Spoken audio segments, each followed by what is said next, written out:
Hello बच्चों, चलिए प्रश्न को पढ़ते हैं। संक्रमण तत्व परिवर्ती संयोजकताएं दिखाते हैं क्योंकि वे इलेक्ट्रॉन मुक्त कर सकते हैं। विकल्प आपको दिए हुए हैं। विकल्प ए है NS कक्षक से, विकल्प बी है NS तथा NP कक्षक से, विकल्प सी है N-1D कक्षक से और विकल्प डी है N-1D तथा NS कक्षक से। तो आइए मुख्य अवधारणा की चर्चा करते हुए हम इस प्रश्न को हल करते हैं।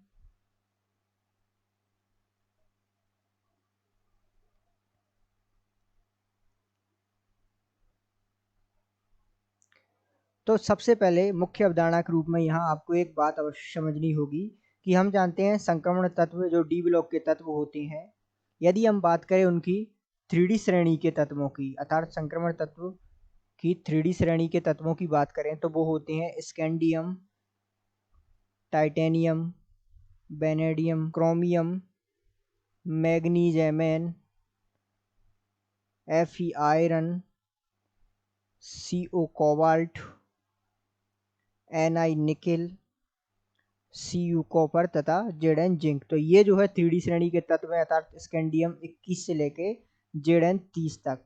तो यदि हम इनका इलेक्ट्रॉनिक विन्यास देखें तो ध्यान दीजिएगा, हम जो है उदाहरण के तौर पर देखते हैं क्रोमियम, जिसका इलेक्ट्रॉनिक विन्यास कुछ इस प्रकार होता है Ar ऑर्गन 3D5 4s1 तथा यदि हम उदाहरण के तौर पर मैग्नीज, ये 24 नंबर पर आता है और यहाँ ये 25 नंबर पर आता है Mn मैग्नीज, इसका इलेक्ट्रॉनिक विन्यास देखें तो ये होता है Ar ऑर्गन 3D5 और 4s2। तो ध्यान दीजिएगा, हम एक जानते हैं मुख्य अवधारणा के रूप में यहाँ समझने की आवश्यकता है। हम जानते हैं कि जो 4s है, अर्थात जो 4s कक्षक है तथा जो 3D कक्षक है, इनकी ऊर्जाओं का जो अंतर है वो बहुत कम होता है।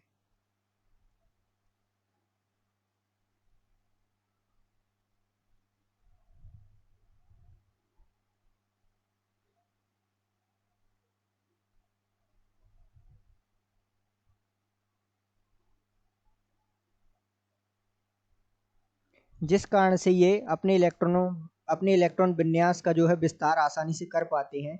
तो यहाँ यदि हम n बराबर 4 लें तो हम कह सकते हैं, अर्थात n बराबर 4 यदि हम 3D श्रेणी के हिसाब से देखें तो यहाँ हम कह सकते हैं कि जो N-1D श्रेणी है तथा जो NS श्रेणी है वो जो है अपने इलेक्ट्रॉनों का विस्तार कर सकती है, अर्थात इन कक्षकों वाली श्रेणी जो है अपने इलेक्ट्रॉनों का विस्तार कर सकती है। अर्थात इलेक्ट्रॉन मुक्त कौन कर सकते हैं? N-1D तथा NS कक्षक से जो है आसानी से इलेक्ट्रॉन मुक्त हो सकते हैं, क्योंकि जो है इनकी ऊर्जाओं का अंतर बहुत ही कम होता है। इस कारण से जो है ये परिवर्ती संयोजकता दिखाते हैं। तो हम इस आधार पर डी जो है इस प्रश्न का सही उत्तर दर्शा रहा है, अर्थात N-1D तथा NS कक्षक से इलेक्ट्रॉन मुक्त हो सकते हैं। तो दिए गए प्रश्न का सही उत्तर विकल्प डी है। आशा करते हैं आपको समझ आया होगा। धन्यवाद।